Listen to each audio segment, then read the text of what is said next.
Hola a todos, bienvenidos y perdonadme por el retraso, pero es que las cuestiones técnicas no es lo mío. En fin, ¿qué se le va a hacer? Aquí luchando con un soporte para el vídeo, en fin, tremendo.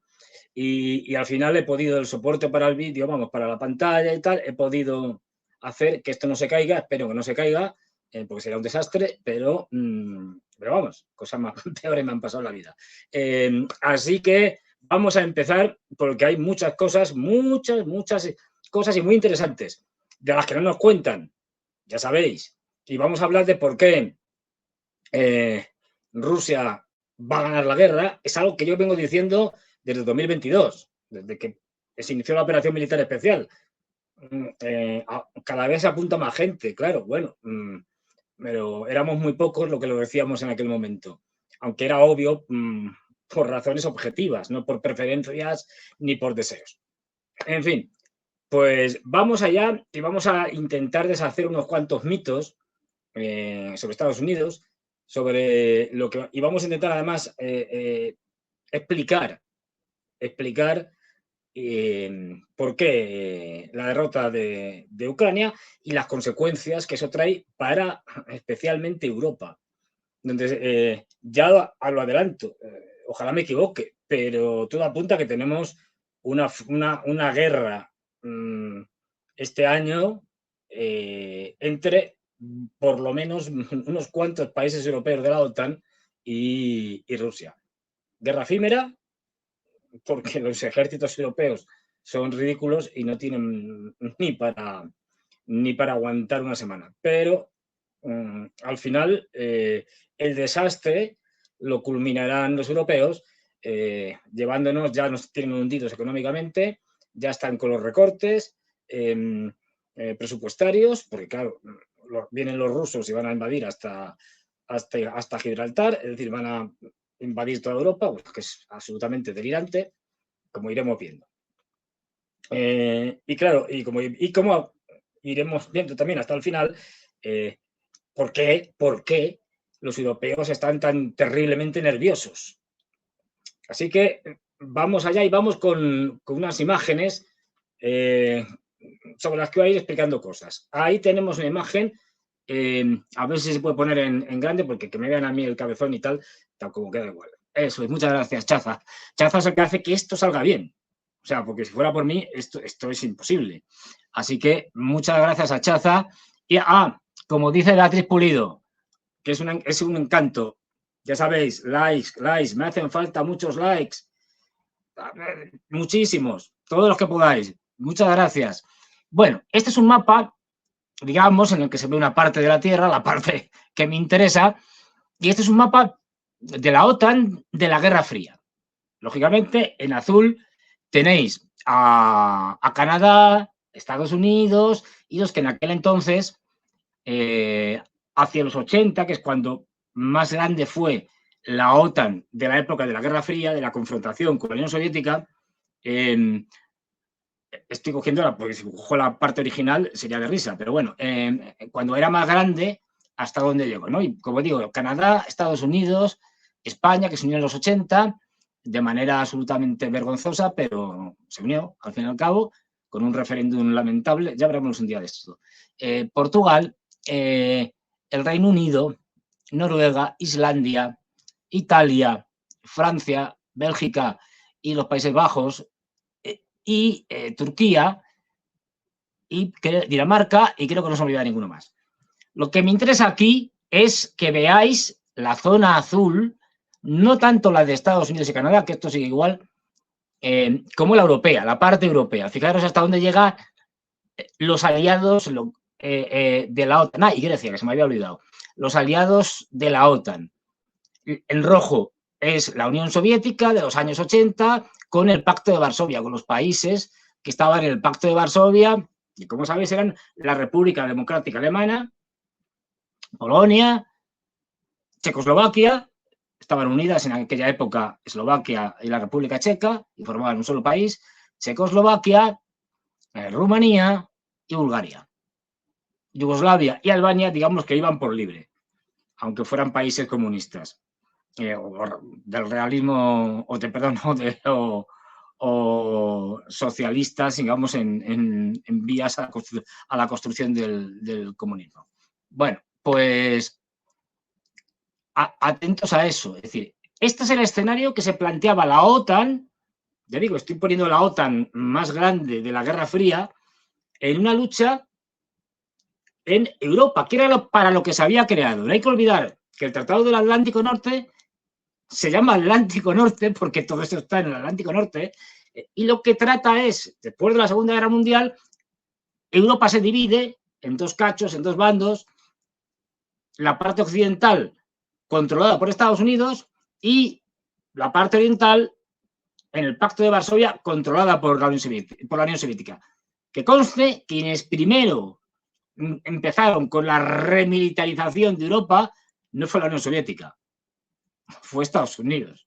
Es decir, y esto es algo bastante claro, en el sentido de que ya al terminar ya antes de terminar la Segunda Guerra Mundial, pues ya se estaba hablando de la futura Guerra Fría, lo que llamaríamos Guerra Fría, y ya se estaba hablando de la posibilidad de que la Alemania, que había sido ocupada por la República, por los aliados, por la Unión Soviética, por los anglos, Estados Unidos y el Reino Unido, y por Francia, que le dieron un cacho, a pesar de que Francia en la Segunda Guerra Mundial tuvo un papel vergonzoso y lamentable, y no tanto desde el punto de vista militar, que también, que fue derrotada en 45 días, sino luego por su colaboración, y no solo en el régimen de Vichy, sino toda Francia con los nazis. De esto también no se suele hablar, pero bueno, en fin, y siempre los franceses han intentado, digamos, tapar las vergüenzas de esa etapa absolutamente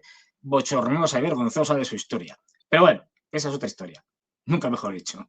Perdona por repetirme, esa es otra narración, otro cuento que nos han contado los franceses y que con el tiempo se fue destapando.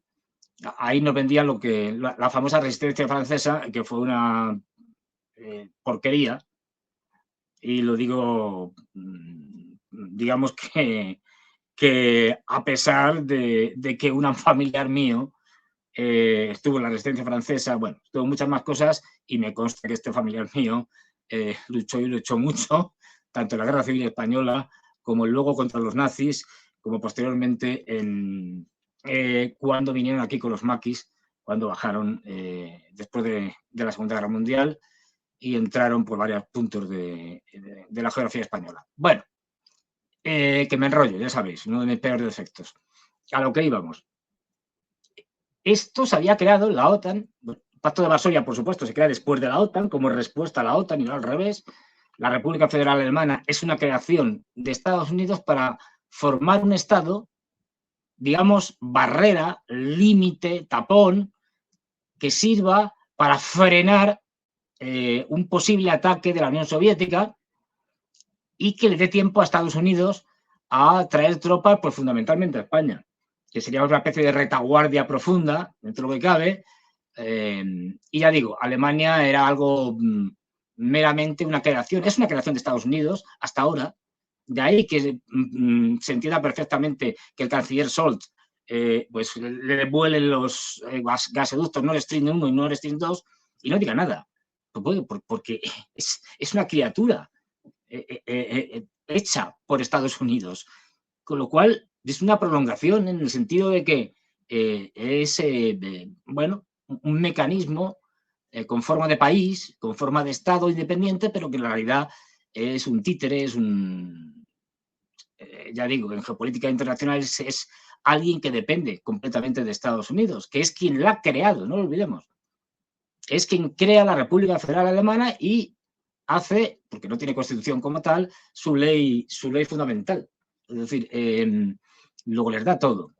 Aparte de luego todo lo que es el reciclaje de exnazis para que gobiernen la República Federal Alemana creada para Estados Unidos. Un día tendremos que hablar en profundidad de Alemania porque hay muchas cosas que decir, tanto de antes como de ahora, y que explican, por supuesto, lo que está pasando ahora, ¿no? Pues igual, es decir, como cuando leían los teléfonos, les pillaban a la canciller Merkel el teléfono, los teléfonos móviles, ¿y qué hacía Merkel? Pues nada, decir, qué mal, esto está muy mal, es muy feo que los aliados se espíen, ¿no? y hasta ya hemos llegado. No hacía nada. Ustedes se imaginan, vosotros os imagináis, que cualquier presidente de Estados Unidos descubriera que un aliado europeo le está espiando a través de su teléfono móvil, o que a Estados Unidos le volaron un gasoducto, uno de los aliados europeos. Por Dios. No quiero ni pensarlo para el aliado de esto, pero bueno. Esto lo digo para que se vea completamente la absoluta asimetría de esta relación. Estados Unidos termina la Segunda Guerra Mundial, se queda con media Europa, más o menos. A partir de ahí, esa Europa va a dejar de existir de forma independiente hasta ahora. No nos engañemos. Estados Unidos para ciertas cosas le da autonomía o son temas que no le interesan y deja que hagamos lo que queramos. Pero los temas que realmente son de interés en geopolítica, en economía, etcétera, para Estados Unidos, Europa no existe. Es una prolongación de Estados Unidos, eso sí, con menos privilegios o con menos derechos, pues todos no son ciudadanos norteamericanos, se supone. Es eso, básicamente.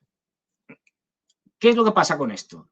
Como vemos, desde los inicios, el planteamiento ofensivo, bélico de los Estados Unidos se empieza a realizar incluso antes de que termine la Segunda Guerra Mundial, pero bueno, y lo que tiene la Unión Soviética es un planteamiento defensivo. Además que se ve muy bien, porque si os fijáis aquí, tenemos la OTAN, cuyo escenario, no lo olvidemos, para lo que se crea es para combatir a la Unión Soviética en Europa, no para combatirla en África, ni en Latinoamérica, ni en combatirla en Australia, no.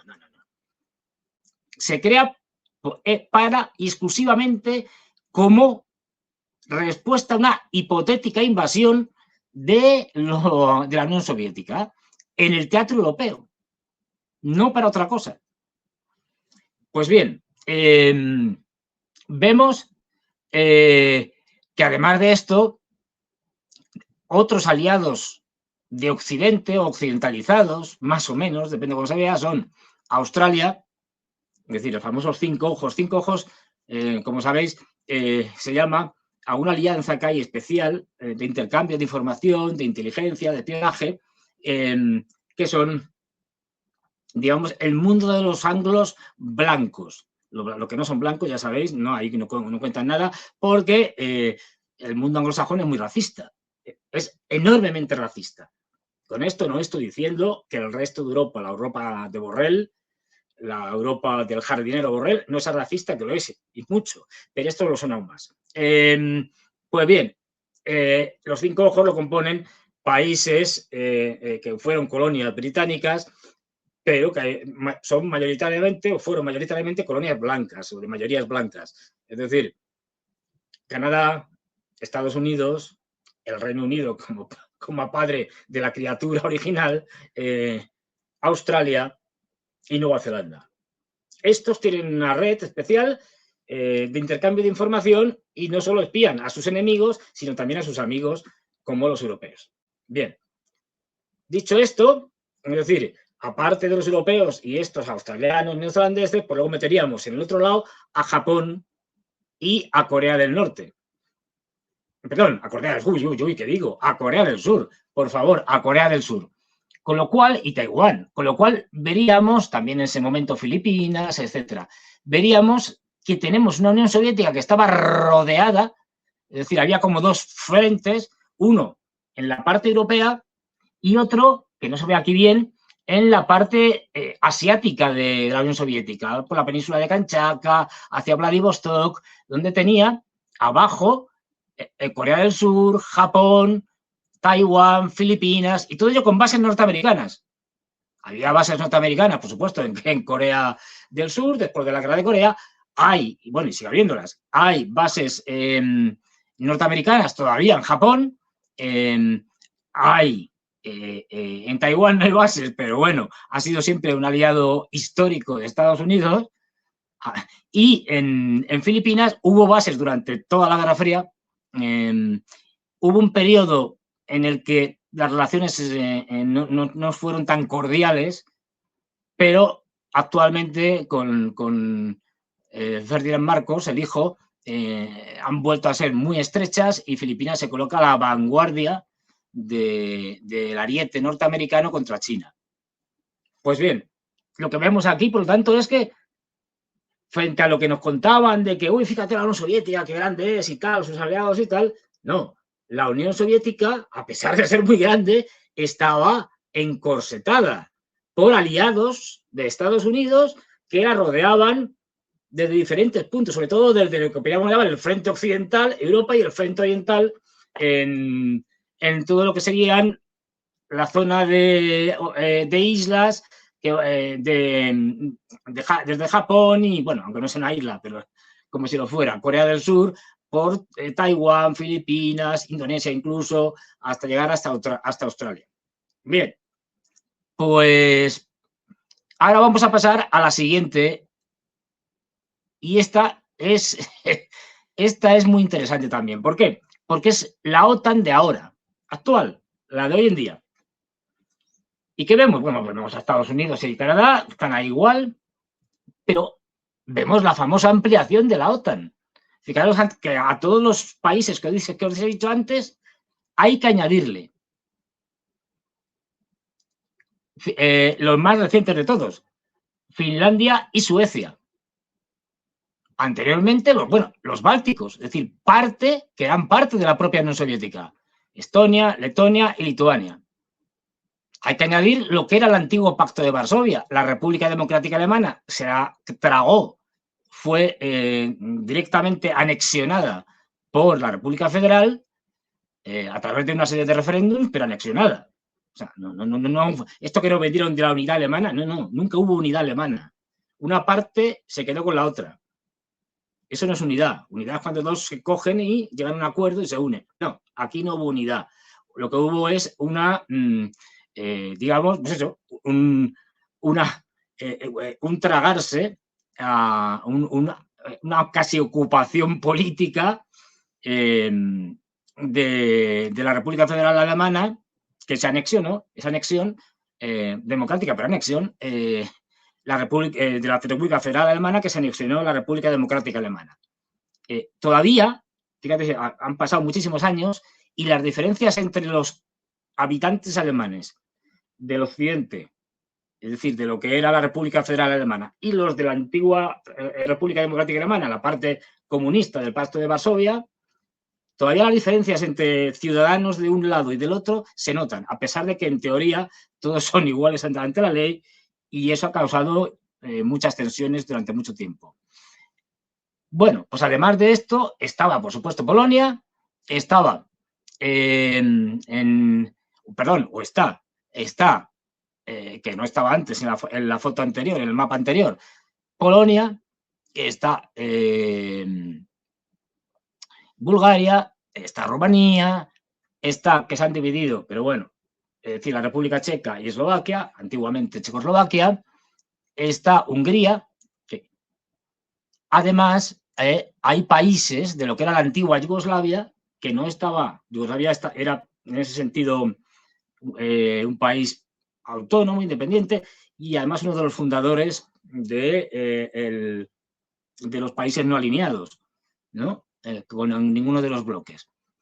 Bueno, pues de esa Yugoslavia, Eslovaquia y Croacia están ya dentro de la OTAN. Es decir, que ha habido una ampliación enorme, territorialmente hablando, si nos fijamos en la parte azul, que se ha ido acercando más a una Rusia que ya es más pequeña. La Rusia actual es mucho más pequeña, bueno, mucho, dejémoslo bastante más pequeña que lo que era la Unión Soviética.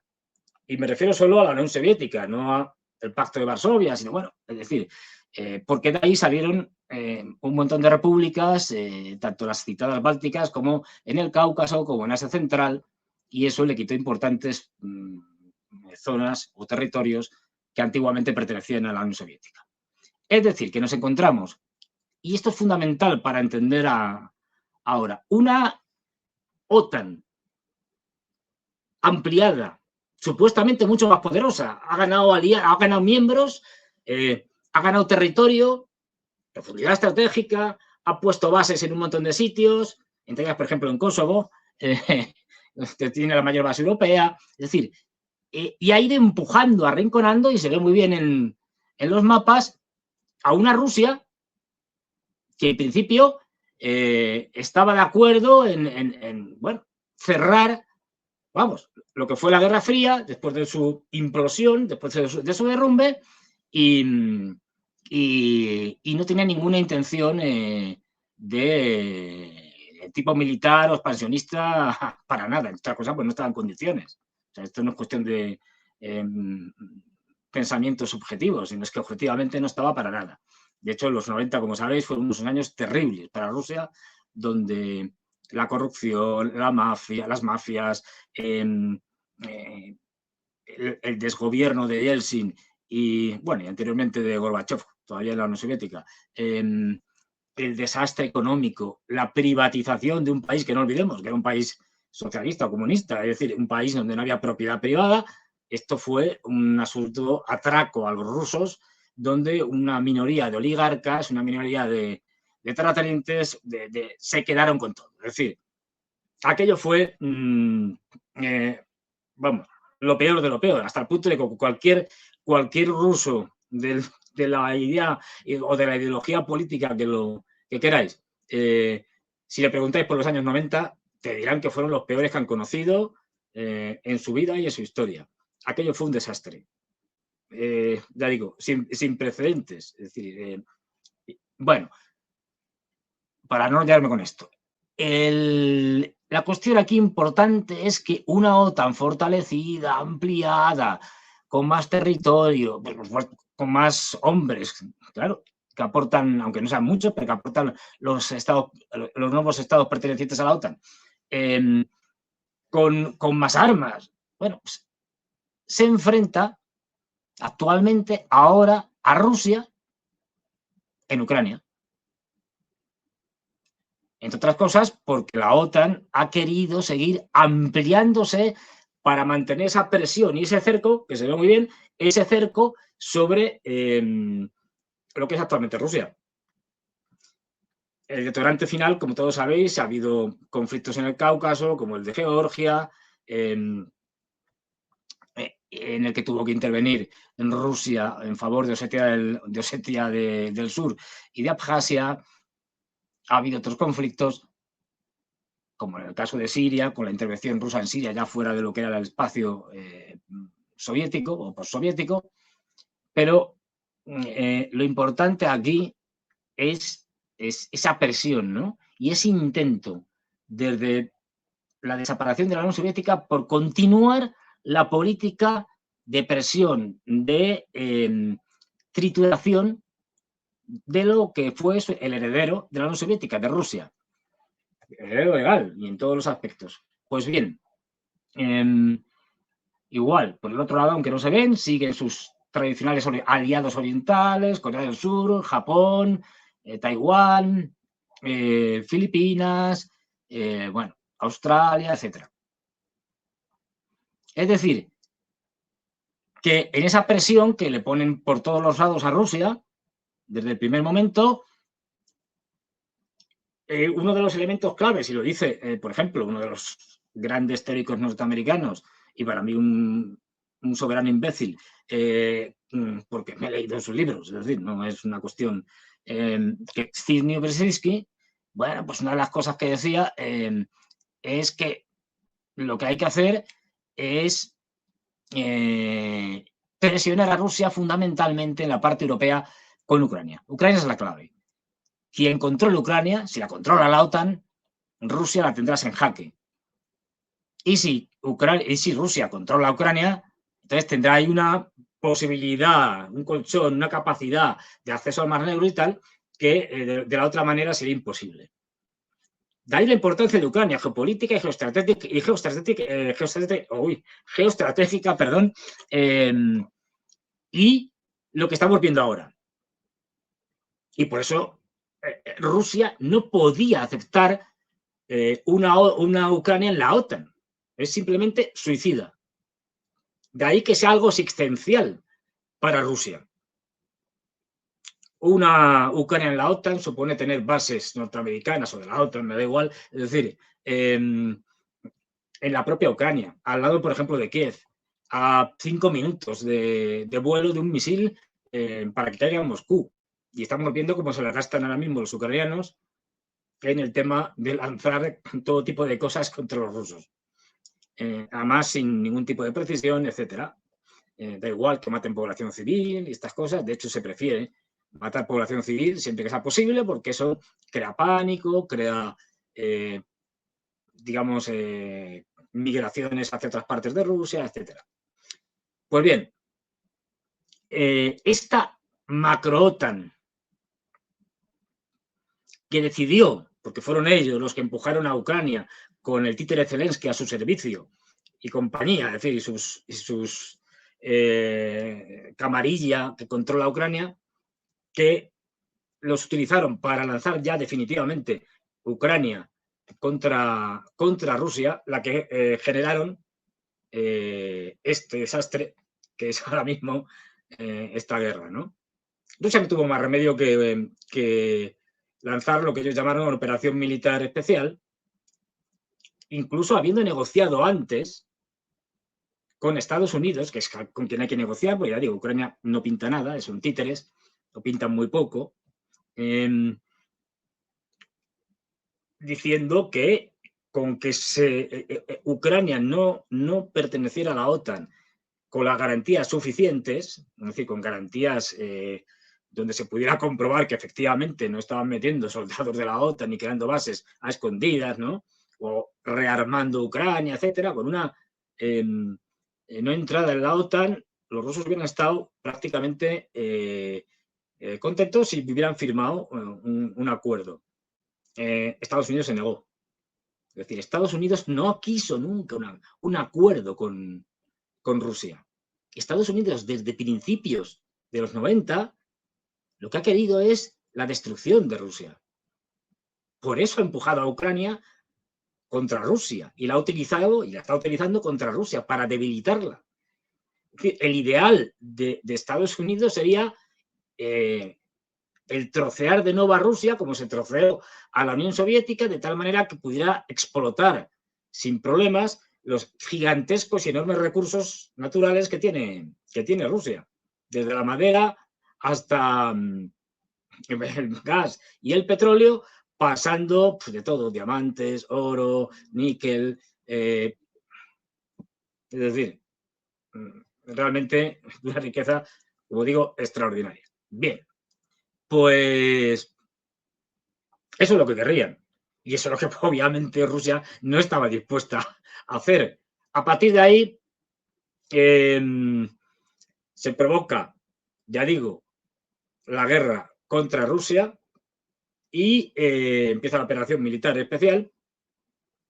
¿Y qué tenemos ahora?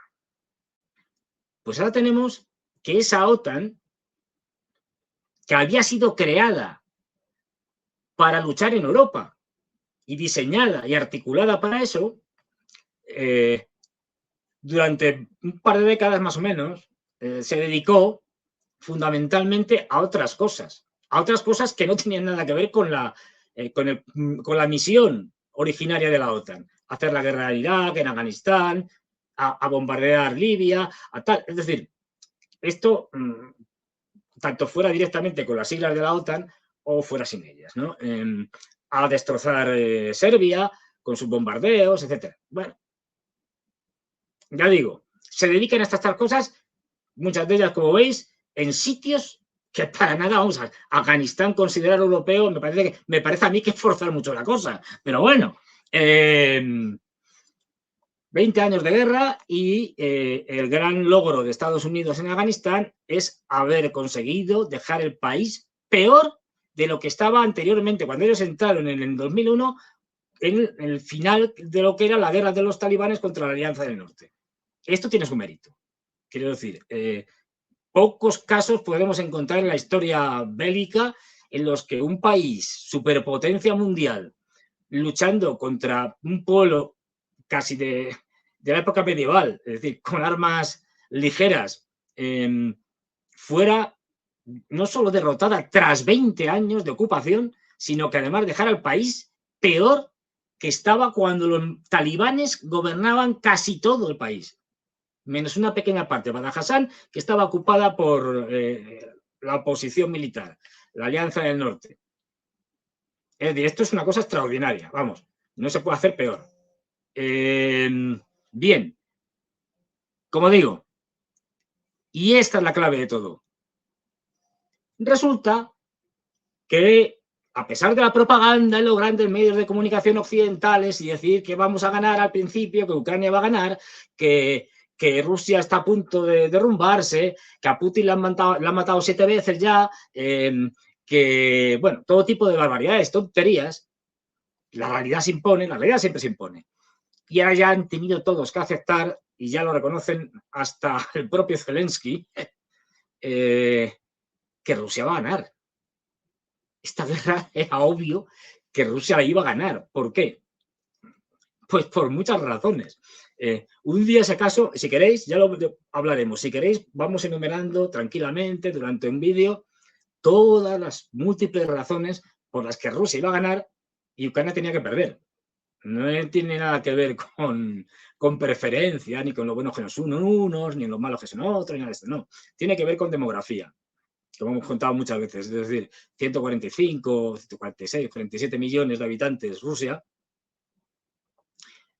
por ejemplo, y ahora mismo se calcula que es la parte que controla Ucrania, y quitando todos los refugiados que se han ido tanto a Rusia como a Europa, la parte que controla Ucrania, entre 20 y 25 millones. 25 millones en el mejor de los casos, más cercano a los 20. Y es obvio. Es decir, quién va a ganar desde el punto de vista de la capacidad de movilización de soldados o de personas en edad militar para luchar. La diferencia es abismal. ¿Quién dice eso? Es decir, Ucrania, su industria de guerra, que era bastante buena, especialmente en aviación, los Antonov se fabricaban fundamentalmente, no solo, pero en Ucrania incluso tenía una industria espacial como el Zenit, que era un cohete muy bueno. Esto se lo cargaron los ucranianos, la oligarquía, los oligarcas ucranianos, desde el principio. Es decir, esto no es algo que haya desaparecido ahora con la guerra. Esto había desaparecido ya, estas industrias habían quebrado, las habían vendido, las habían subdividido o las habían abandonado hace muchos años. Pero para que os hagáis una idea del desastre que es Ucrania desde su propia independencia. Bueno, el país con diferencia más desastroso de lo que fue la Unión Soviética. Pues bien, como digo, la guerra, aquí hay datos objetivos, la capacidad industrial que tiene Rusia de producir municiones, de producir bombas guiadas, bombas tontas, como hemos hablado alguna vez, guiadas por un kit, como hacen los norteamericanos, que las convierten en bombas listas, digamos. De producción de artillería. En fin, comparado no ya con Ucrania, con Occidente es gigantesca, es enorme. Todo Occidente no puede fabricar tantas municiones. No estamos hablando ya de Ucrania, como Rusia. Fijaros que Ucrania ya fundamentalmente, o sea, el ejército ucraniano que existía al principio, ese ya no existe. Ese ya fue barrido. Y las armas que utilizaba ya no existen. Fueron destrozadas. Tuvo que venir la OTAN y dar armas a Ucrania, porque si no Ucrania caía. Y recoger todas las armas que tenían los antiguos países del Pacto de Varsovia, de época soviética, y dárselas también. Aún así, ni por esas. Es decir, al final, lo de las armas milagrosas es algo que se da muy raramente en la historia, y un Leopard alemán, un Challenger británico o un Abrams norteamericano, pues son tanques mejores o peores. Cada uno tiene sus ventajas y desventajas, pero no cambian el resultado de la guerra, y menos en la cantidad que se han mandado. ¿Por qué? Y esto es importante, que no se engañen. Estados Unidos jamás, absolutamente jamás, ha querido que Ucrania ganara la guerra. ¿Por qué? Porque si Ucrania hubiera, imaginemos, derrotado a Rusia y fuera a ganar la guerra y fuera a entrar por las calles de Moscú, Rusia haría o tiraría de su doctrina nuclear, que dice que si el Estado, dice muchas cosas, pero bueno, en concreto la que nos interesa, que dice que si Rusia nunca utilizará el arma nuclear contra otro Estado, excepto si ve peligrar su existencia como Estado, como país, que sería el caso. Luego los Estados Unidos sabían perfectamente que si Ucrania ganaba, Rusia recurriría a las armas nucleares, no hace falta las estratégicas, ¿no? a algunas pocas tácticas y se acabaría la guerra. Es decir, con la derrota de Ucrania, que habría sido bombardeada por armas nucleares tácticas, con el peligro de que esto llevara a una escalada. Los americanos lo sabían y por eso solo estaban utilizando a Ucrania y a los imbéciles de los europeos para llevar a cabo una presión y un debilitamiento de Rusia que al final no se ha producido como ellos pretendían. Pero jamás pensaron en hacer o dar el armamento suficiente para que Ucrania tuviera alguna posibilidad. Jamás. O sea, que no nos cuenten que... No, que los americanos hemos hecho lo que hemos podido, pero la culpa es de los ucranianos, porque claro, es que no saben luchar y estas cosas. No. Jamás se les ha dado el armamento que necesitaban y que sobre todo Estados Unidos tenía, porque los países europeos tienen chatarra y además poca. Es decir, nunca tuvo interés Estados Unidos en que ganara Ucrania. Simplemente en que debilitara, en que rompiera lo más posible Rusia. Pero nada más, era un instrumento. Como digo, y ahora viene el desastre. El desastre para la Ucrania y para Occidente y para la OTAN. Y es que tenemos una Rusia que, como hemos visto, es más pequeña territorialmente, tiene menos habitantes que lo que tenía la Unión Soviética. La Unión Soviética llegó a tener unos 350 millones de habitantes. Rusia 146, 47. Bueno, pues esa Rusia con menos armas nucleares, que verdad con una serie de tratados de desarme, con menos capacidades productivas. Hay algunas de las zonas que ya no pertenecen a Rusia, que se constituyeron, a la Unión Soviética, perdón, y que se constituyeron en países independientes como Kazajstán, tienen una riqueza, por ejemplo, mineral extraordinaria, empezando por el uranio, de los que son los principales productores y tienen las mayores reservas mundiales. Quiero decir que algunos países de los que formaban la Unión Soviética tenían un potencial enorme que ahora ya no está. Azerbaiyán, por ejemplo, que tiene una cantidad de gas notable, de petróleo, especialmente de gas. Bueno, pues estaba en la Unión Soviética y ahora no está. Es decir, que hubo zonas que perdió muy importantes desde el punto de vista, por ejemplo, económico. Bueno, pues esa Rusia, con muchas menos capacidades, está haciendo algo que nadie se esperaba, ni los propios norteamericanos. Está no solo derrotando a Ucrania, está derrotando a la OTAN. Y esta es justamente la situación en la que estamos ahora. Y esa es la razón por la que todos los europeos están ahora mismo así, temblando, como veis, temblando y no solo temblando, muertos de pánico. Ahora veremos por qué. Muertos de pánico. Y esto se entiende que el señor Macron, en esa situación de pánico, pues va y diga, no, vamos a mandar 20.000 soldados allí a Ucrania y tal. ¿Por qué? Porque justamente, ¿cuál es la situación de Europa?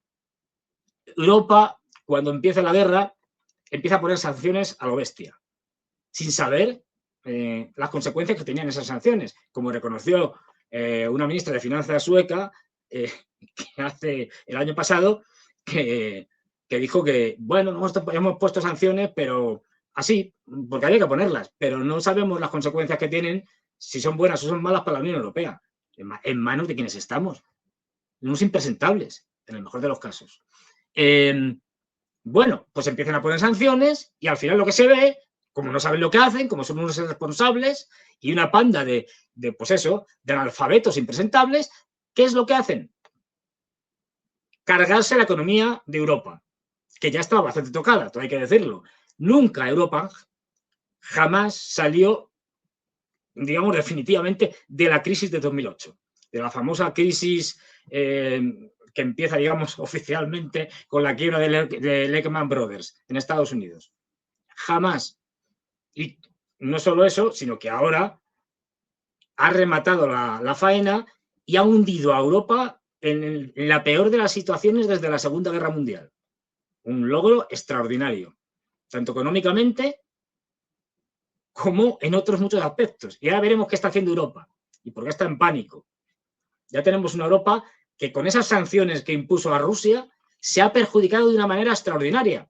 Se ha quedado sin el gas barato ruso. Y ahora tiene que comprarle gas natural licuado a los norteamericanos, que es lo que querían los norteamericanos. Porque no olvidemos, el primer objetivo de Estados Unidos era Rusia. El segundo era Europa. Hundir económicamente Europa. Y eso lo han logrado completamente. Y están contentísimos.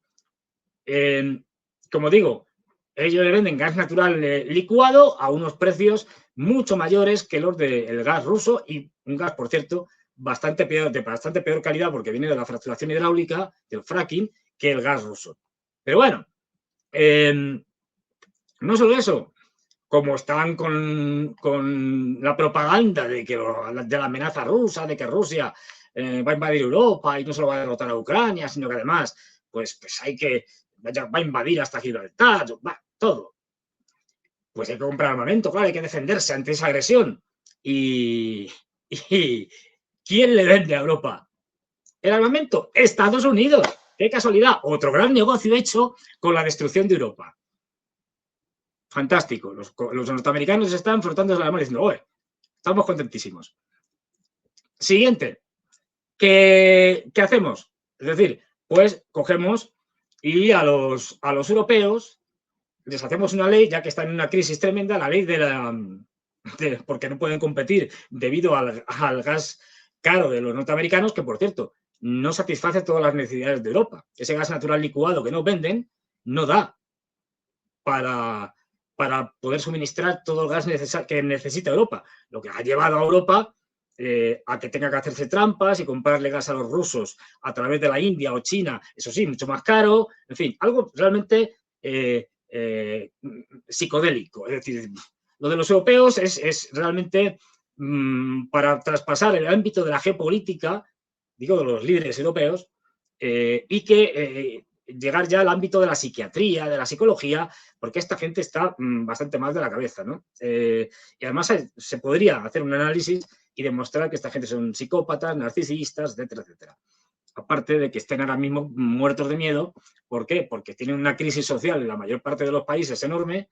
Debido a esa crisis económica, acordaros de los agricultores. En Francia llevan ya, por citar un dato que recuerdo, 6 meses manifestándose porque la Unión Europea se quiere cargar con la agenda verde, eso es otra historia de la que hablaremos en otro momento, la agricultura europea, y protestando ante todo eso. Saben que lo que les viene encima a los europeos es una crisis económica y social brutal, que se va a llevar muchos gobiernos por delante, y con lo cual hay que evitarlo de alguna manera. ¿Cómo lo evitan? ¿Cómo lo evitamos? Dicen los europeos. ¿Cómo lo evitamos? Primero, seguimos con nuestro ataque mediático de propaganda, de ingeniería social, utilizando todos los grandes medios de comunicación que cuentan lo que nosotros queremos. Y lanzamos otra vez o revivamos, ¡ay, que Ucrania va a ser derrotada! Que las fuerzas rusas van a atacar y van a invadir Polonia, los Bálticos, Alemania, conquistarán nuevamente Berlín. Y vamos, y llegarán, si hace falta, hasta Gran Bretaña y tal. Bueno, todo esto que es propaganda, evidentemente, Rusia no está en condiciones militares ni económicas de ningún tipo de ocupar Europa, ya os lo digo, es decir, no puede. Es decir, por aspectos de todo tipo, incluso demográficos. No puede tener es decir, necesitaría una cantidad de movilizados, de soldados para ocupar Europa, que le es imposible movilizar. En fin, entraremos ya digo un día en todas estas cosas porque las matemáticas de la guerra es un tema muy interesante y que nos ayuda mucho a que no nos cuenten películas los occidentales información desinformación. Mentiras puras y duras. ¿Qué pasa? Que claro, como ven venir el desastre, dicen, bueno, que vienen los rusos, hay que rearmarse, y por lo tanto ya empiezan a meter miedo a sus poblaciones. Esto va a ser un desastre y además la culpa de la crisis energética y económica la tienen los rusos, por supuesto. para disculpar la desastrosa gestión que llevan haciendo los europeos, no desde hace poco, sino desde hace, vamos, al menos desde la crisis de 2008, al menos. En una situación además de insolidaridad interna brutal.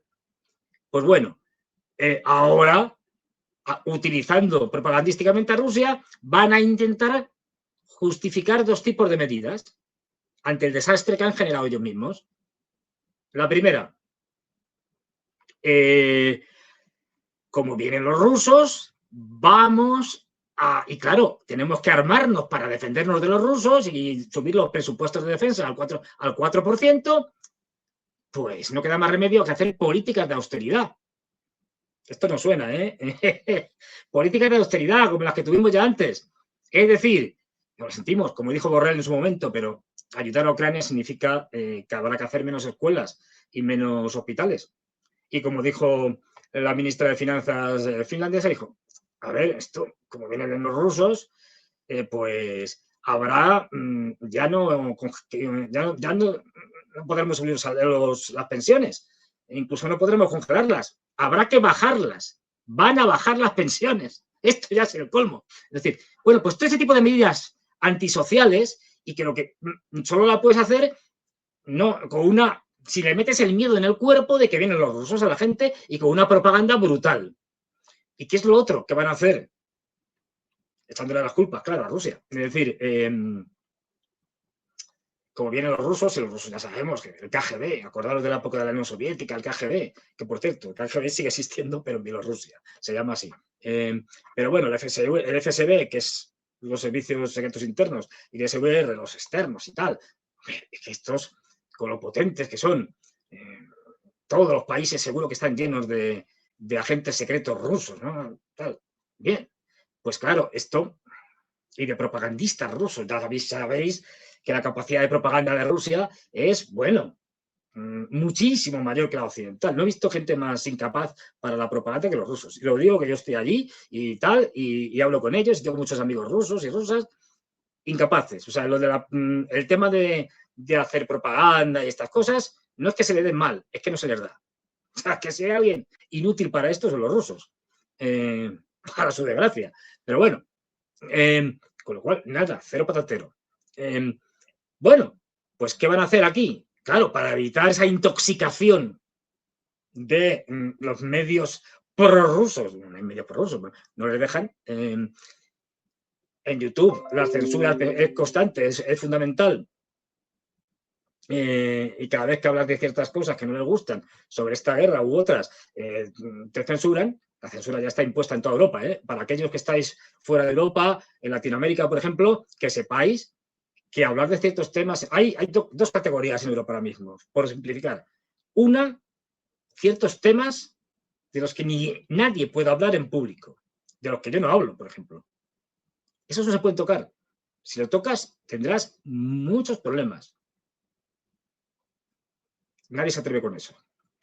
Luego hay otros que también te van a generar o te pueden generar bastantes problemas que no deberías tocar, pero bueno, si eres hábil, depende con los toques y tal, bueno, por el momento lo más que te puede pasar es que te censuren.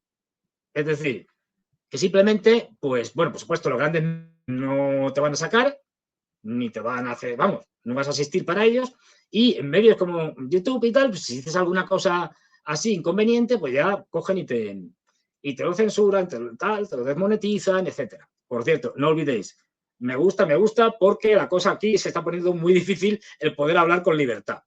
A lo que iba, ya no existen en Europa, que no cuenten camelos, ya no existen en Europa libertad de expresión. No se puede decir públicamente lo que uno piensa.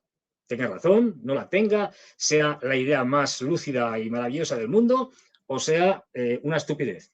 Que, por cierto, incluso las estupideces tienen derecho a ser dichas en las democracias. La democracia no debe prohibir a la gente decir cosas absurdas o tontas. Es libre de decirlas. Pero bueno, en ese sentido no existen las democracias en Europa. Olvidaros, hace ya tiempo que no existen y cada vez menos. Ya ni siquiera se esfuerzan los líderes europeos por dar un cierto barniz, una cierta apariencia de democracia, cada vez menos. Entonces, bueno, ahora estamos, como digo, en el momento de la censura. Es muy complicado el poder hablar y cada vez más presión sobre la gente que decimos cosas distintas a lo que la dictadura europea de la Unión Europea, es decir, quiere que se diga. Cada vez más problemas.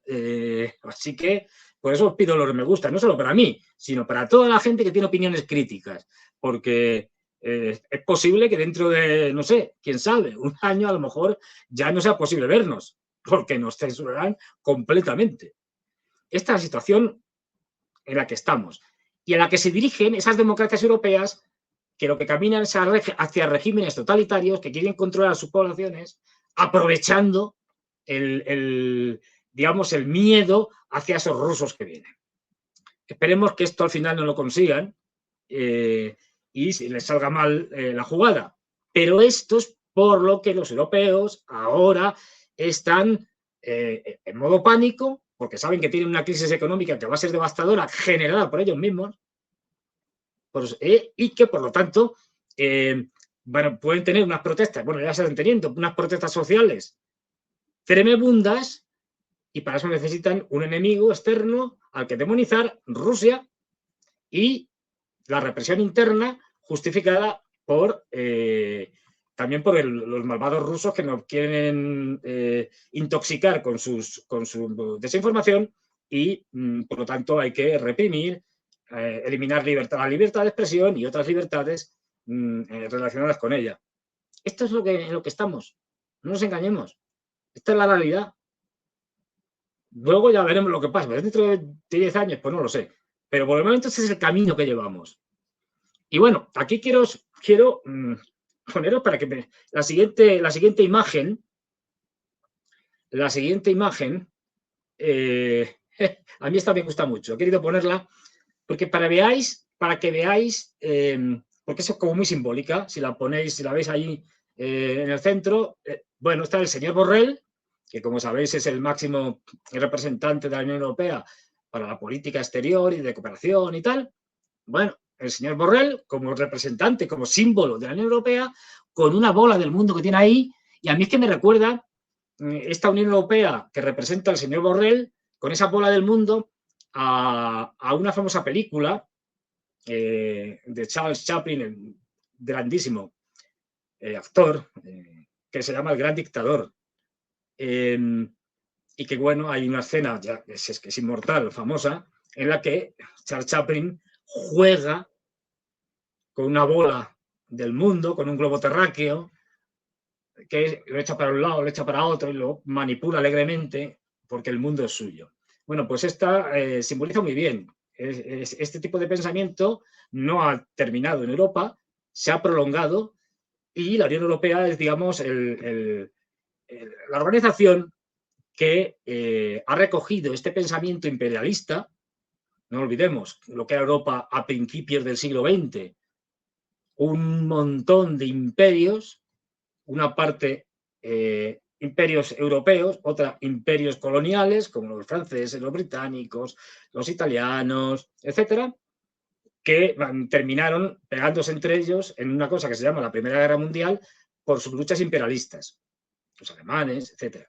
Bueno, pues eso, toda esa idea de lo que Borrell dijo del jardín maravilloso aquel que es Europa, esta idea supremacista blanca de que la cultura europea y racista y los blancos somos mejores porque tenemos mejores genes y al final somos los que estamos destinados a liderar el mundo porque los demás, oye, pues fíjate, lo que en el siglo XIX se llamaba la pesada carga del hombre blanco, o sea, encima explotabas a los africanos y encima te ibas con la justificación diciendo, ay, pobrecitos, tenemos que civilizarlos, encima nos cuesta dinero civilizarlos y tal, hay que tener cara dura. Bueno, pues esto sigue siendo el pensamiento de las élites europeas, no han cambiado, otra cosa es que tengan que cambiar los métodos y que en un momento determinado, porque no tenían capacidades militares ni de ningún tipo, tuvieron que descolonizar y tuvieron que buscar, como por ejemplo los franceses, sistemas neocoloniales que ya no se basaban solo en la fuerza bruta, digamos, o en el control militar del territorio. Esto es la Europa real, no la que nos venden de derechos humanos, de democracia. Eso no existe. Es decir, ni ha existido nunca. Y un día hablaremos sobre eso, ¿no? En Europa. Porque cuando nos cuentan estas películas, no dan datos, ¿sabes? Cuando te vas a la fantástica Suiza, donde hacen un montón de referéndums, a mí eso me parece bien, sobre un montón de cosas, de temas. Y claro, te das cuenta de que lo miras y dices, a ver, ¿cuándo tuvieron los suizos el sufragio universal? Es decir, ¿cuándo pudieron votar las mujeres? Dices, anda, pero si no fue a principios del siglo XX, ni después de la Segunda Guerra Mundial, no, ¿qué va? 1970, a la vuelta de la esquina. Hasta 1970, las mujeres en la democracia helvética no podían votar. ¿De qué democracia me están ustedes contando? Por favor, es que de risa. Un día también dedicaremos a coger todos estos datos y además a ver lo democrática que ha sido la Unión Europea y que sigue siendo, ¿no? Y cómo ha obligado a países, como pasó con el Tratado de Maastricht, que votaron que no, y como no se podía aceptar que en referéndum un país de manera soberana y libre votara lo que le diera la gana a sus ciudadanos, pues dijeron, no, es que esto no nos sirve. Que repitan el referéndum se hace falta 20 veces hasta que salga lo que nosotros queremos. Esto es de un democrático extraordinario. Vamos, un ejemplo a seguir. Pues eso, yo creo que esta imagen simboliza esa idea imperialista heredera de los viejos imperios coloniales y que ha sobrevivido en la mentalidad de los líderes de la Unión Europea, de los países que conforman la Unión Europea, de esos líderes, y que se simboliza perfectamente en el jardinero Borrell con ese globo terráqueo que tiene debajo con condescendencia, como se ve ahí, entre sus manos, como diciendo, apoyándose así, como diciendo, el mundo es mío, el mundo es nuestro, de la Unión Europea, de los blancos.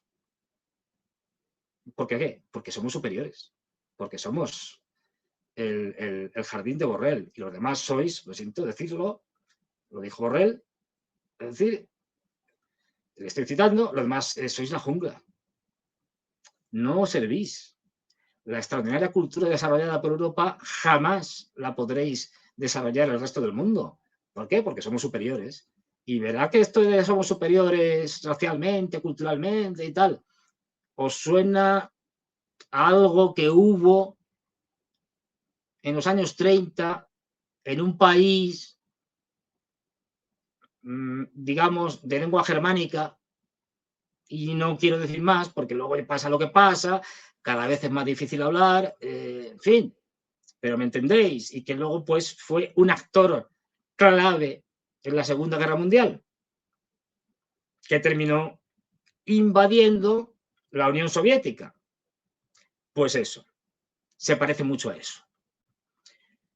Vamos a la siguiente imagen, que veis que me enrollo, porque aquí Lavrov, hemos puesto Lavrov,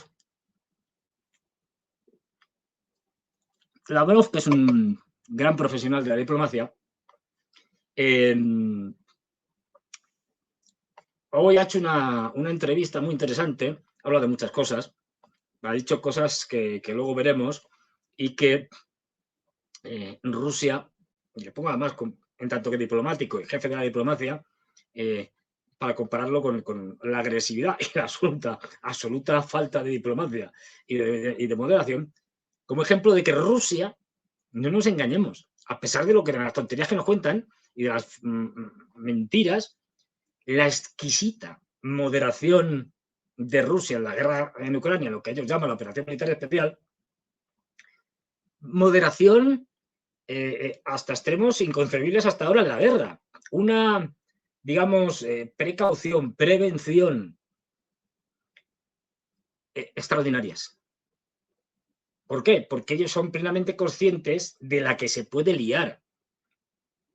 Es gente seria. se puede estar de acuerdo con ellos o no, ojo.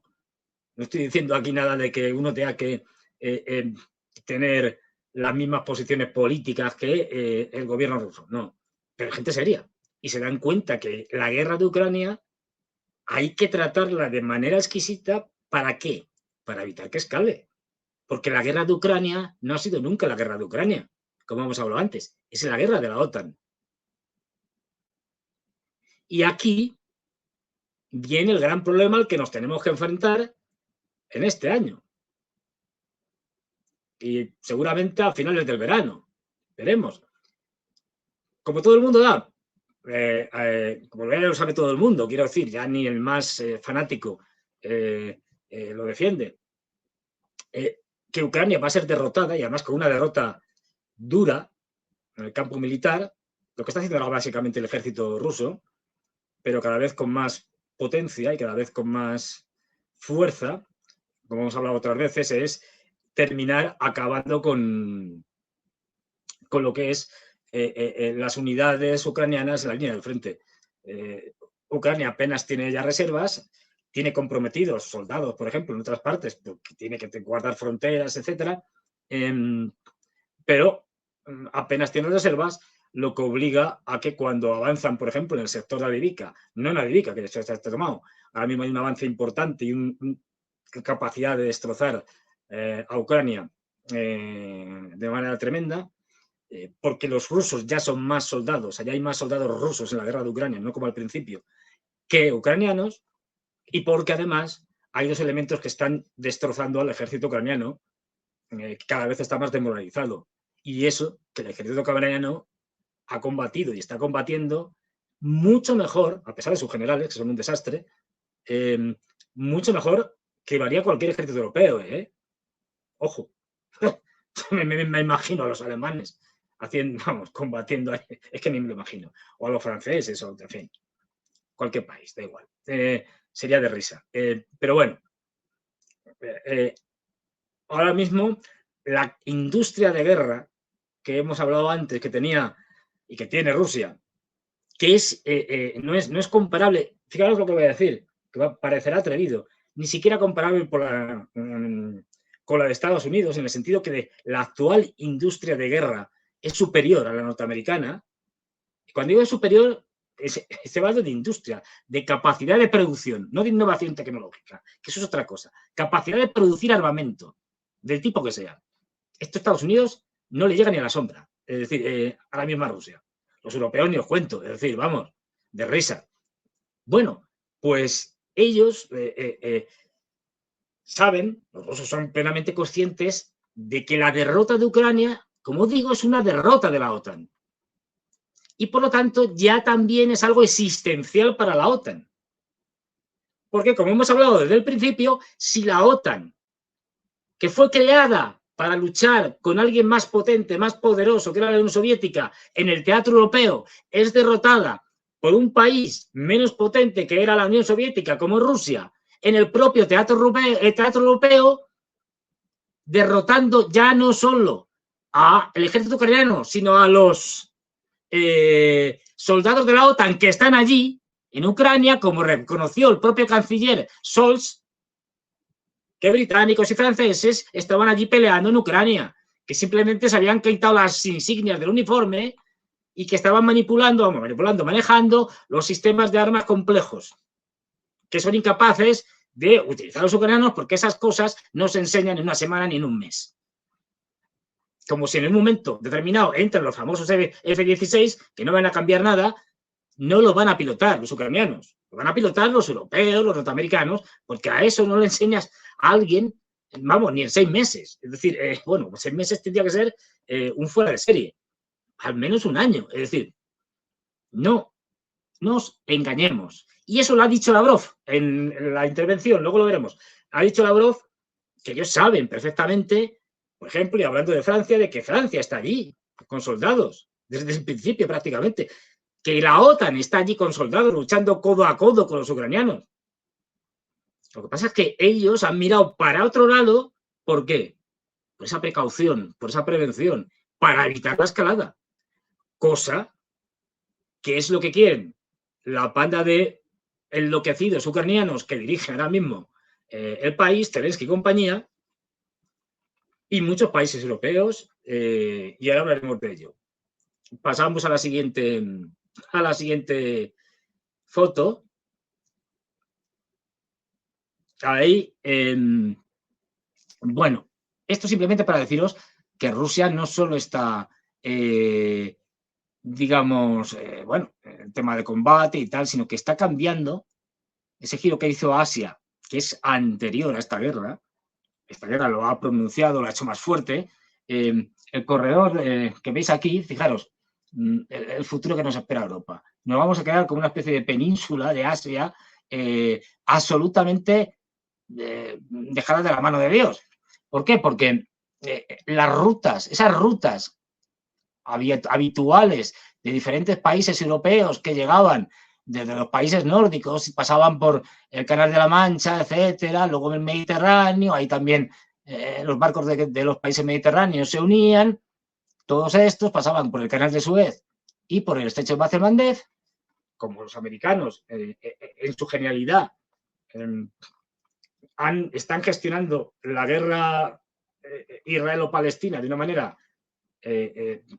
penosa, pues claro, los Houthis han bombardeado 4 barcos y aquello ya se acabó. Es decir, bueno, ni Canal de Suez ni nada. Es decir, ahora mismo solo pasan por el Mar Rojo y por el estrecho, claro, de Bab el-Mandeb los barcos que no tengan nada que ver con Israel. Con lo cual, eso ha cortado prácticamente la navegación por el Mar Rojo. Hay algunos que sí pueden pasar, los rusos y los chinos, porque los Houthis les han dado permiso.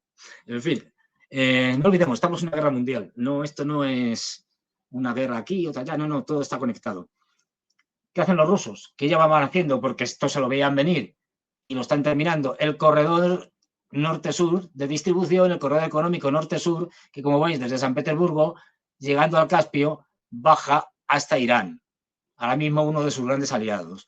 Y desde Irán, a partir de ahí, se ha quitado Europa, ha dejado Europa a un lado y puede comerciar directamente con la India, con los países, por supuesto, del Golfo Pérsico, etc. Y a partir de ahí llevar, por ejemplo, mercancías hacia los países incluso de la ASEAN. Es decir, que ellos ya lo veían venir y que se están creando nuevas rutas que cada vez van a marginalizar más a los europeos. No nos engañemos. Este es el futuro que nos espera si seguimos en esta misma dirección. Pasamos a la siguiente. O al siguiente vídeo. Me parece que si ya lo que me toca es un vídeo. Bueno, esto es muy importante. Es una anécdota, es un detalle, porque claro, nos enseñan siempre, nos están contando otra mentira, que es que los Estados Unidos, la gran potencia militar del mundo mundial, bueno, casi de la galaxia, es bueno, imparable. Claro, luego te vas a ver y dices, bueno, pues es imparable, pero no hace más que perder guerras. No sé, algo será. El ejército norteamericano del siglo XXI tiene muy poco que ver con el ejército norteamericano de después de la Segunda Guerra Mundial, por ejemplo, o de la misma Segunda Guerra Mundial. ¿Por qué? Porque aunque sus presupuestos son gigantescos, son enormes, oficialmente más de 800.000 millones de dólares, en realidad son como 1.400.000, 1.500.000, porque hay diferentes partidas que no están presupuestadas en el Departamento de Defensa, sino en otros departamentos. Pero da igual, es lo de menos. Es profundamente su industria, que es un oligopolio, es decir, que son unas pocas industrias que no compiten entre sí y que se reparten el mercado y que se dedican, porque allí los lobbies son legales en todos los aspectos, se dedican a comprar senadores para o representantes, ¿no? A congresistas en última instancia, para que defiendan sus intereses. Bueno, pues aquello que es un oligopolio de mercado, ¿no? O sea, cuando se habla de capitalismo igual a mercado, esto nunca ha sido así. Ni siquiera en las etapas más liberales de los comienzos del capitalismo en el Reino Unido, ¿no? Lo que es ahora la Gran Bretaña. Jamás, y menos en el siglo XX. O sea, esto del libre mercado es una entelequia que jamás ha existido. No sé si alguna vez existirá o no existirá, pero de luego nunca ha existido. todos los mercados están manipulados. Ya os lo digo. Es decir, esto es algo obvio.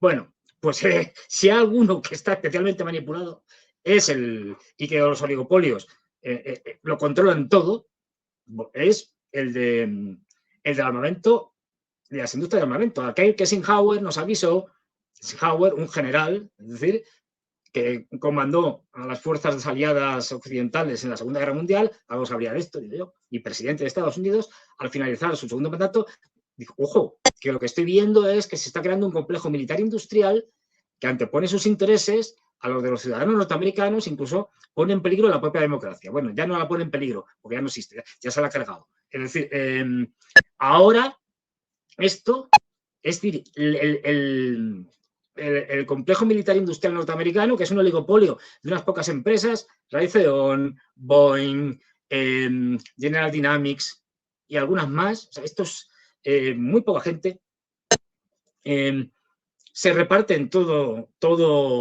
el armamento posible, es decir, desde los tanques hasta los misiles, pasando por cualquier cosa, los aviones, etcétera. Bueno, pues este oligopolio ha provocado a lo largo del tiempo una cosa que ahora se está empezando a notar de una manera brutal y que explica, no solo esa es la única razón, explica tantas derrotas de Estados Unidos. Los sobrecostes. Es decir, quiero que construyan unos cañones, por ejemplo, presupuesta unos cañones, pero como al final todo esto es mentira, es decir, al final se dan los contratos a dedo y todo el mundo quiere ganar, el senador o los senadores que quieren traerse allí la industria para que lo fabriquen en su territorio, en su estado, pues se llevan un dinero por hacer las labores de lobby, es decir, Boeing, por supuesto, sobre los presupuestos, si un cañón vale 5, lo ponemos en 10, pero es que luego vienen los sobrecostes. Es decir, si ya desde el principio hemos cargado aquello con unos costes brutales que doblarían o triplicarían el precio real del producto, luego viene y dicen, claro, es que al final hemos calculado mal y no era esto, no eran 10, eran 15. Por supuesto, como el Congreso está comprado por este lobby oligopólico, pues no hay problema, al final se lo aprueban. Y el Departamento de Defensa igual no tiene problemas, y el presidente de turno. Si es que, ¿qué le va a decir Lloyd Austin? Da risa. El secretario de Defensa al complejo militar industrial, si antes de ser secretario de Defensa estaba la directiva de Raytheon, que produce los misiles Tomahawk, si mal no recuerdo. Es decir, entre otras cosas, es que es de risa. Es decir, esto es todo lo mismo. Entonces llegan y el primer sobrecoste, no, 15. Pasa un tiempo. No, es que hemos vuelto a verlo y esto había ido problemas, en fin, el petróleo ha subido, encarecimiento, no sé qué, otro sobrecoste. Así pueden llegar varios sobrecostes que hacen que lo que ya cargado de un coste absolutamente fuera de mercado, que eran de esos 5 a esos 10, al final acabas en 20 o 25.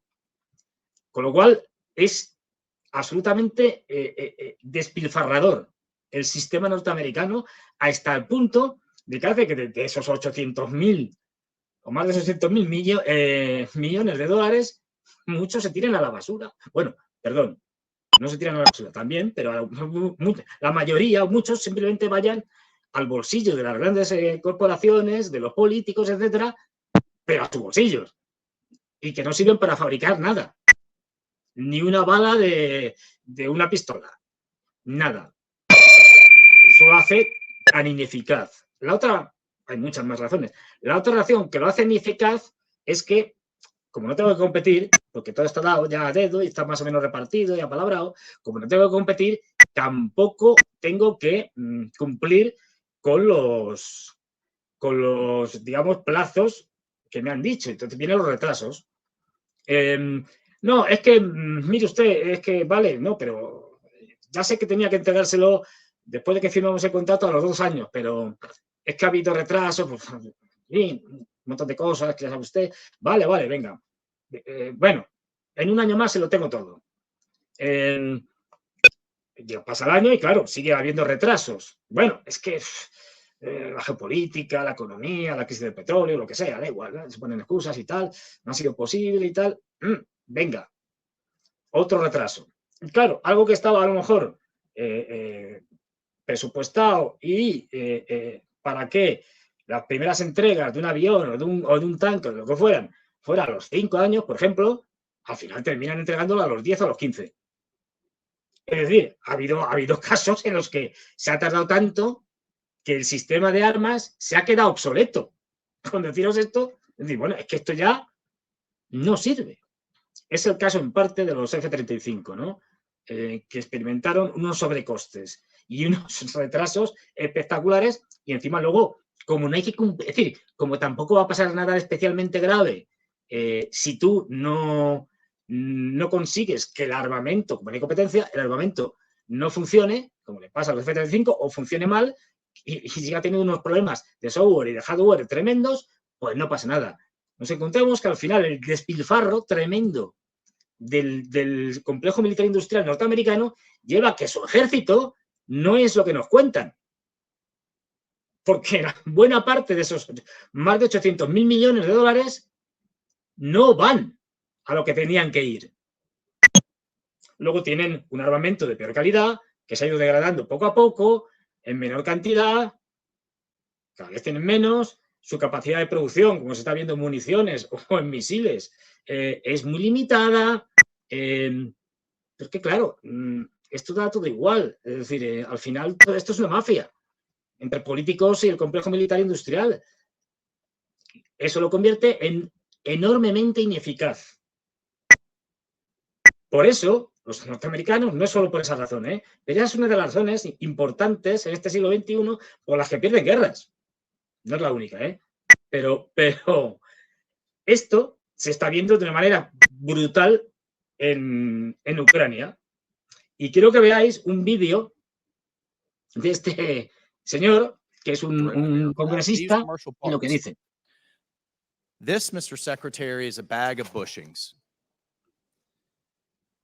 This bag of bushings, stamped out by machinists, they need a high school diploma. It's not anything high tech about this. All of this bag is compliant with the FAA specifications. How much do you think the Air Force pays for this bag of bushings? I don't know, Congressman. $90,000. This is a $90,000 bag of bushings that you need for any jet turbine engine just to operate. So the exorbitant cost due to DoD only buying commercial parts from the OEMs, which is essentially sole source, is literally driving us out of business. I mean, the interest on our debt alone is now exceeding, for the first time in American history, the entire defense budget. We can't afford it anymore. So with FAA compliant parts, you cut the cost in half or even more.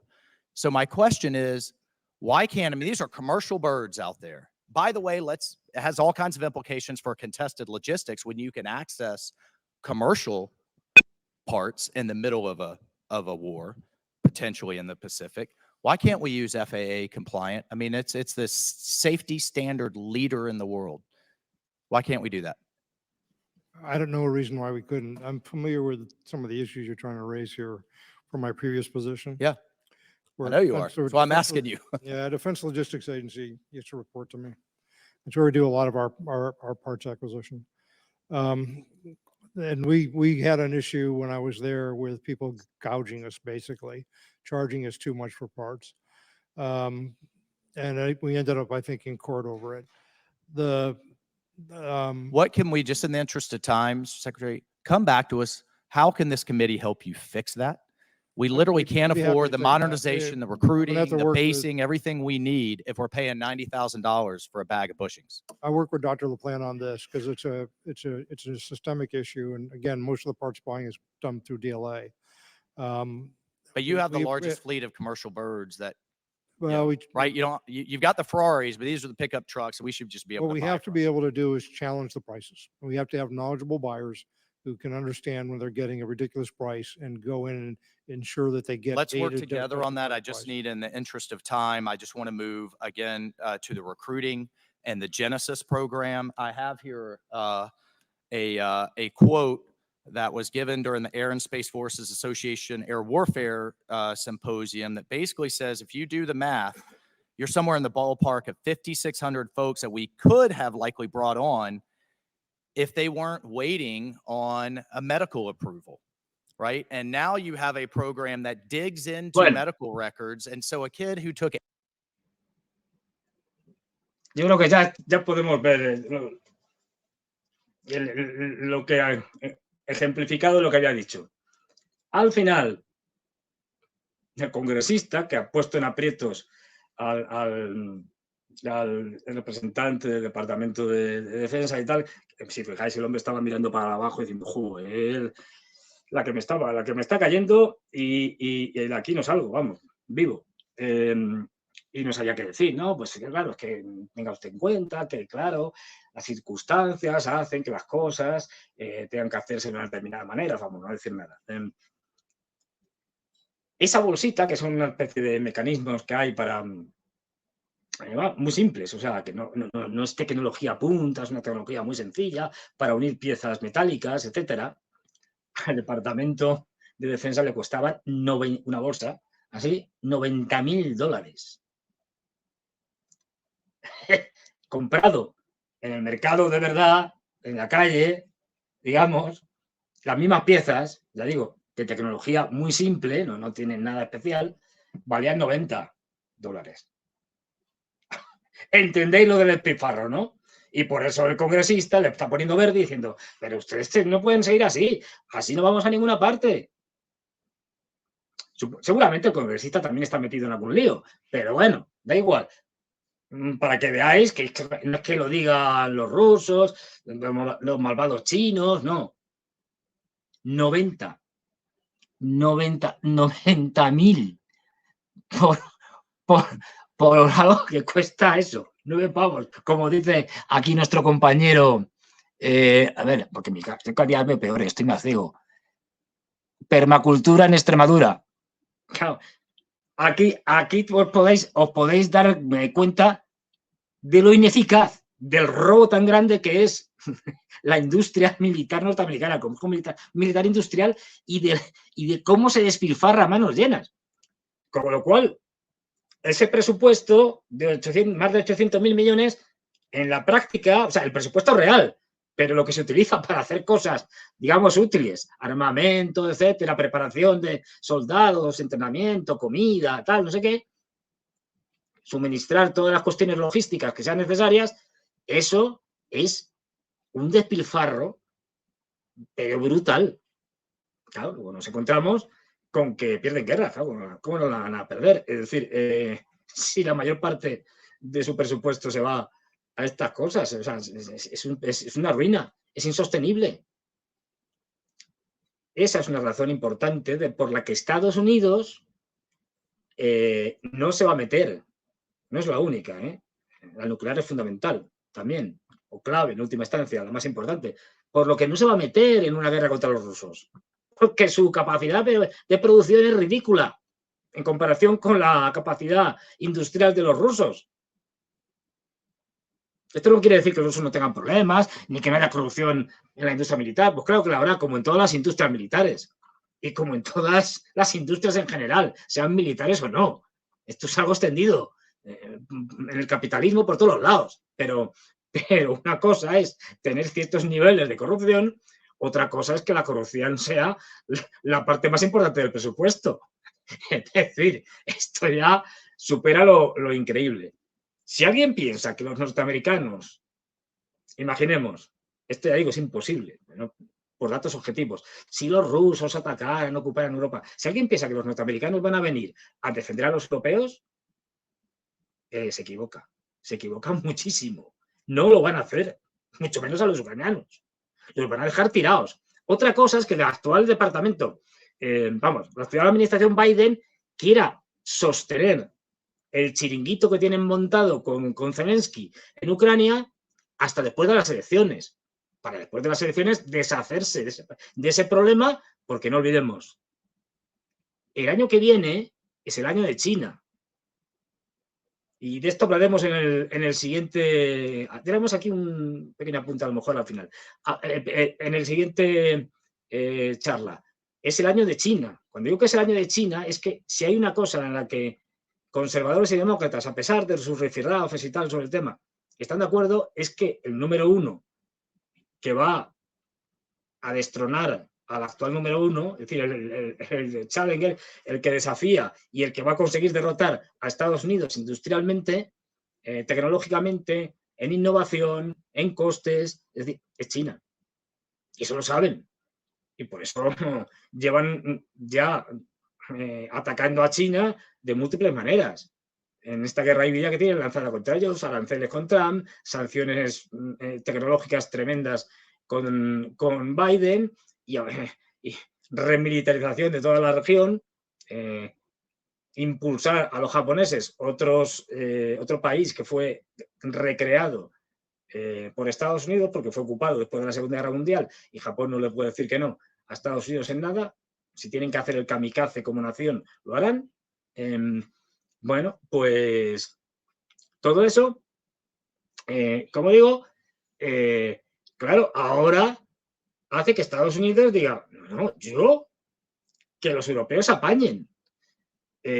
Bueno, por supuesto, como sabéis, los republicanos llevan ya todo el año pasado y este año y se va a acentuar la presión sobre los demócratas diciendo, ustedes son unos despilfarradores, se están gastando el dinero de los ciudadanos en apoyar una causa perdida, que es la de Ucrania, y ahora encima quieren aprobar 60.000 millones para los ucranianos. ¡Qué barbaridad! Esto es imposible. Estos demócratas son unos impresentables. Y Biden chochea, por decirlo suavemente. Y claro, ante esto, los demócratas, pues poco pueden decir. De ahí que los demócratas ahora estén a la defensiva. A la defensiva, y como digo, como el año que viene es el año de China, ya lo veréis, cuando digo el año de China es que las tensiones van a crecer muchísimo y es altísimamente probable que haya una guerra creada por Estados Unidos contra China. Una guerra seguramente proxy, que puede ser Taiwán, pero no tiene por qué. Ya digo, por ejemplo, Filipinas ahora mismo se está convirtiendo en una opción privilegiada, digamos, si se puede utilizar este término por parte de los americanos para crear un conflicto en el mar del sur de la China contra los chinos. Bueno, pues como digo, el año que viene toca China porque si no, dentro de unos pocos años, si hacen una guerra contra China, la van a perder. Y se acabó. Así que tienen muy poquito tiempo. ¿Qué pasa? Pues que, por lo tanto, los europeos se quedarán colgados cuando ya hayan saqueado todo lo que tienen más o menos saqueable y manteniendo siempre el control superior que tienen los norteamericanos sobre actualmente Europa, pues sí, van a hacer otras cosas. Es decir, ya hemos visto como la propia guerra de Oriente Medio, de Israel o Palestina, se ha puesto por delante del conflicto en Ucrania. Ni os cuento cuando empiece el conflicto con China, lo que va a importar el conflicto de Ucrania. Bueno, no va a importar nada porque Ucrania va a ser derrotada este año. Y ahí entramos en lo que hablábamos antes, algo existencial, no tanto para los norteamericanos, para ellos siempre Europa ha sido un peón que jugar antes contra la Unión Soviética y ahora contra Rusia, de los muchos que tiene, no es tan vital. De hecho, los norteamericanos, cuando hablan de la OTAN, entre ellos, allí, los generales y tal, se ríen, se parten de risa de la OTAN. Es decir, cosa que no sirve para nada. Y se parten de risa de los europeos. O sea, vamos, piensan que los europeos, desde el punto de vista militar, somos un cero a la izquierda, una nulidad. Pero bueno, a lo que iba. Un peón que lo habrán usado magistralmente para saquear Europa y hundirla, y además así se cargan un competidor y que utilizarán esos recursos para poner un parche a su economía y lanzarse contra los chinos. Mientras tanto, la OTAN, que es existencial, sobre todo para los europeos, para las élites europeas me refiero, con la derrota de Ucrania, se acabará la OTAN. Porque habrá perdido en su casa, por decirlo de alguna manera, en las mejores condiciones, en el terreno, en el territorio de lucha en el que para la que fue creada la OTAN. Y entonces, ¿para qué quieres una OTAN que es incapaz de vencer a Rusia en Europa? Y no solo es incapaz, sino que encima obtiene la derrota más terrible en esta guerra. Este es el fin de la OTAN. Y por eso los europeos están muertos de miedo.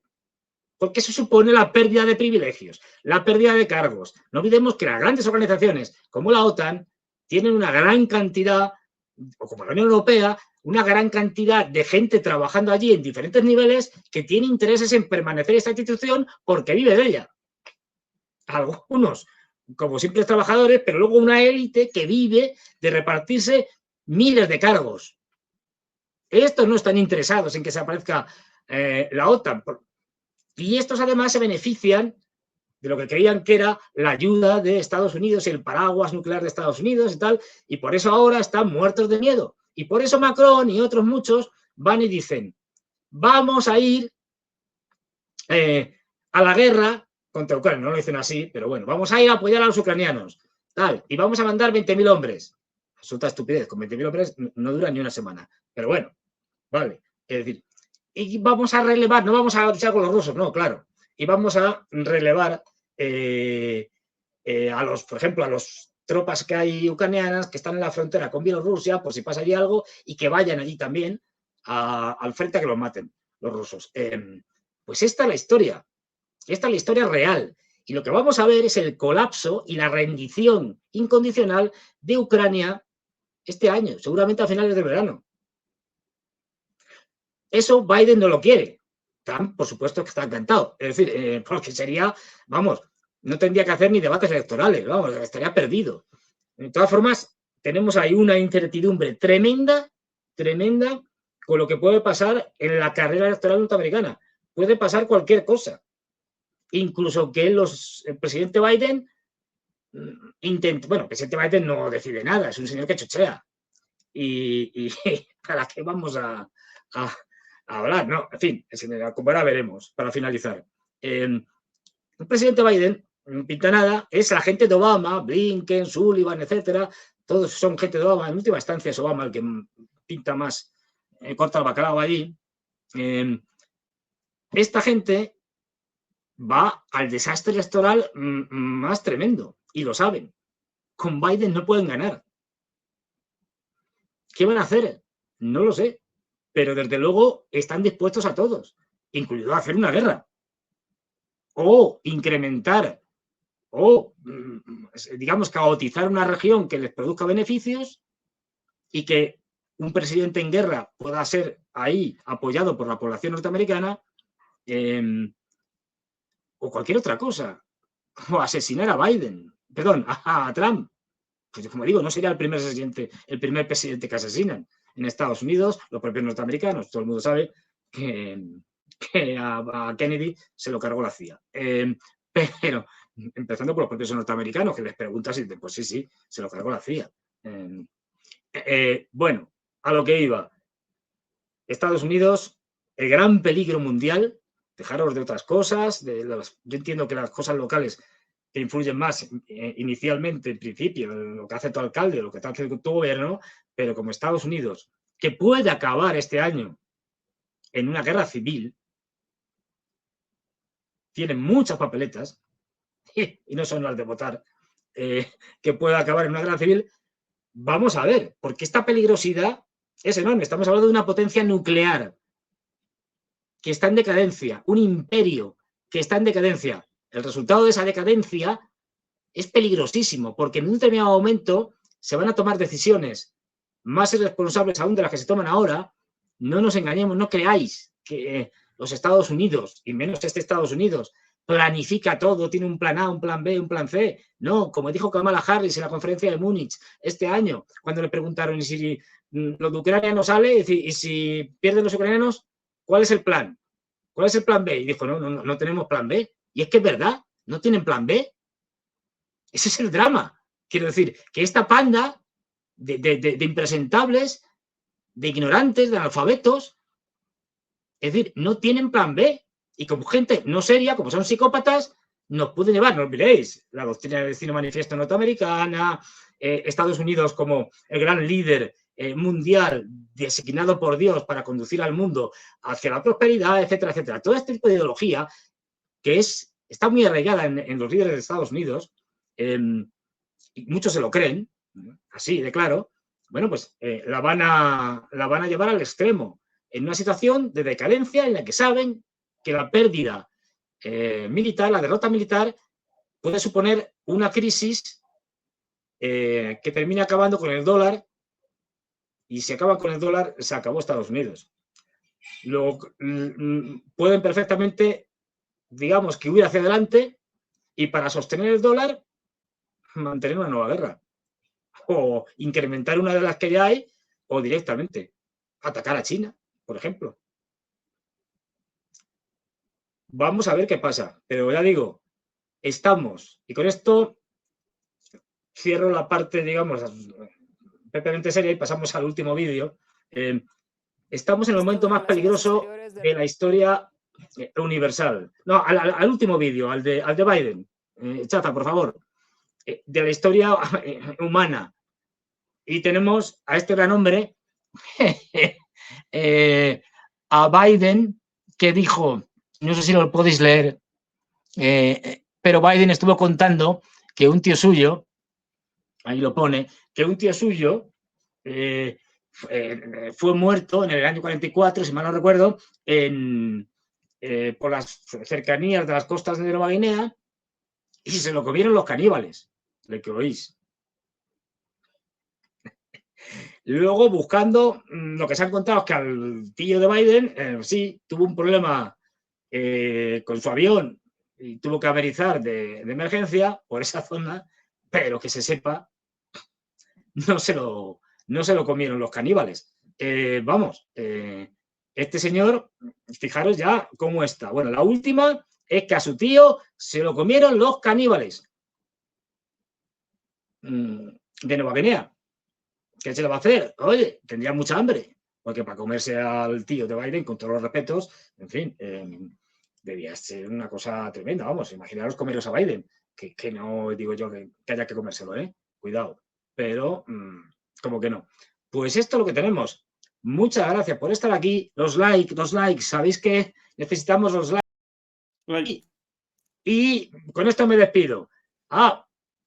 Fernando, buenas. Buenas, Ezequiel. Qué grande, Ezequiel. Ya estaba justo despidiéndome, pues ya inconscientemente tenía la idea de que llevaba ya 240 horas hablando, más o menos. Y bueno, pero la cuestión de los caníbales verdaderamente debía ser presentada porque debía. Representa un asunto de máxima importancia, entre otras declaraciones de esta semana de Biden, todas del estilo, todas desopilantes. Ya no puede ni siquiera presentar una oración más o menos con sentido. Una cosa terrible. Perdón por la interrupción, Fernando, pero quería recordar, hoy en Demoliendo Mitos de la Política no vamos a realizar una transmisión en vivo, sino que vamos a presentar la entrevista de Lavrov de esta mañana, seguramente ya vista por vos, Fernando, muy buena, doblada al español, la vamos a presentar ahí en su totalidad, y además quería un poquito de publicidad para el programa de mañana, porque mañana comienza un amigo en común con su propio programa por aquí, Fernando, nuestro amigo Juan Antonio Aguilar, a las 9 de la noche, por aquí en DMP Geopolítica. Buenísimo. Sabe aprovechar y preguntarle, porque como militar sabe muchísimo, bueno, de muchas cosas, pero especialmente de temas militares. Y os va a contar un montón de cosas con mucha experiencia, ha viajado a muchos sitios, es decir, no lo perdáis, os lo digo yo, que mi amigo, es decir, o sea, y que lo escucho en privado, tengo ese lujo, pero ahí os va a contar un montón de cosas extraordinarias, ya lo digo yo. Bueno, cumplido mi rol de spammer, de troll, vale. Los abandono y como siempre el cierre en tus manos, tu programa. Ya, abrazo a todo el mundo. Chao, Fernando. Chao, Ezequiel, hasta el domingo. Y bueno, como decía, al final, con el tío de Biden, que se comieron los caníbales de Nueva Guinea. Os dejamos, os emplazo para el próximo viernes, donde hablaremos de más cosas y vamos a tocar el tema China, que este no se suele tocar y ahora estamos todos, y es normal, todos los medios se dirigen hacia Oriente Medio fundamentalmente, en un segundo lugar hacia el conflicto en Ucrania y las tonterías que dicen los europeos, pero tenemos ahí desde hace tiempo aparcado la situación de China, de toda esa región, Japón, Filipinas, el mar del sur de la China, Taiwán. Pues la cosa está bastante mal, no os voy a engañar. Así que vamos a ir a ello y veréis que la cosa pinta fea. Así que nos vemos el próximo domingo. Domingo con Ezequiel, sí, con Ezequiel. Y el próximo viernes vuelvo a dar la lata, espero que me dejen, es decir, vuelvo a dar la lata y os cuento un montón de cosas sobre China. Y algunas inesperadas o que van a, digamos, romper muchos estereotipos, muchos tópicos, muchas mentiras que hay en torno a China. Nos vemos el domingo con Ezequiel, ya sabéis, el próximo viernes conmigo dando la alta como siempre, aquí Fernando Moragón, un servidor. Hasta el domingo y hasta el viernes y muchos likes.